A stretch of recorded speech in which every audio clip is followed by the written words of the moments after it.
Our reading for today is Judges 21. Now the men of Israel had sworn an oath at Mizpah, saying, "None of us shall give his daughter to Benjamin as a wife." Then the people came to the house of God and remained there before God till evening.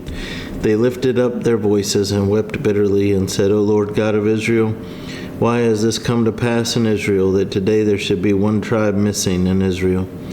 So it was on the next morning that the people rose early and built an altar there and offered burnt offerings and peace offerings.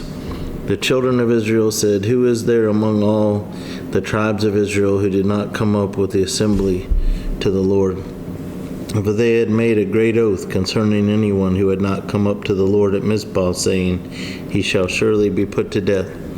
And the children of Israel grieved for Benjamin their brother, and said, "One tribe is cut off from Israel today.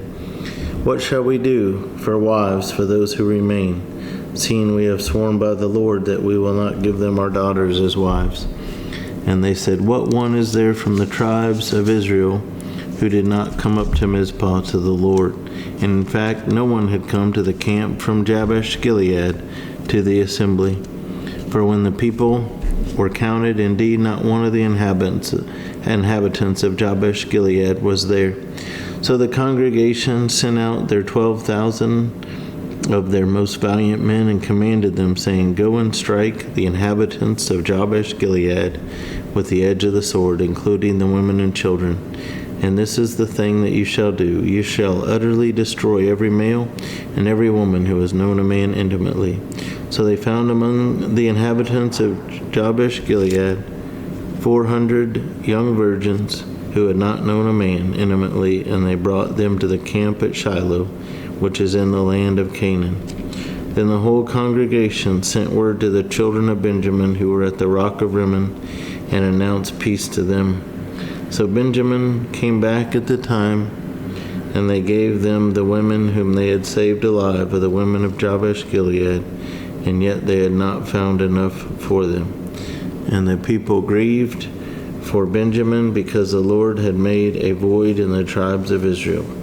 Then the elders of the congregation said, "What shall we do for wives for those who remain, since the women of Benjamin have been destroyed?" And they said, "There must be an inheritance for the survivors of Benjamin, that a tribe may not be destroyed from Israel. However, we cannot give them wives from our daughters, for the children of Israel have sworn an oath, saying, 'Cursed be the one who gives a wife to Benjamin.'" Then they said, "In fact, there is a yearly feast of the Lord in Shiloh, which is north of Bethel, on the east side of the highway that goes up from Bethel to Shechem, and south of Lebanon." Therefore they instructed the children of Benjamin, saying, "Go, lie in wait in the vineyards, and watch, and just when the daughters of Shiloh come out to perform their dances, then come out from the vineyards, and every man catch a wife for himself from the daughters of Shiloh, then go to the land of Benjamin. Then it shall be, when their fathers or their brothers come to us to complain, that we will say to them, 'Be kind to them for our sakes, because we did not take a wife for any of them in the war.' For it is not as though you have given the women to them at this time, making yourselves guilty of your oath." And the children of Benjamin did so. They took enough wives for their number from those who danced, whom they caught. Then they went and returned to their inheritance, and they rebuilt the cities and dwelt in them. So the children of Israel departed from there at that time, every man to his tribe and family. They went out from there, every man to his inheritance. In those days there was no king in Israel. Everyone did what was right in his own eyes. That is the end of the book of Judges.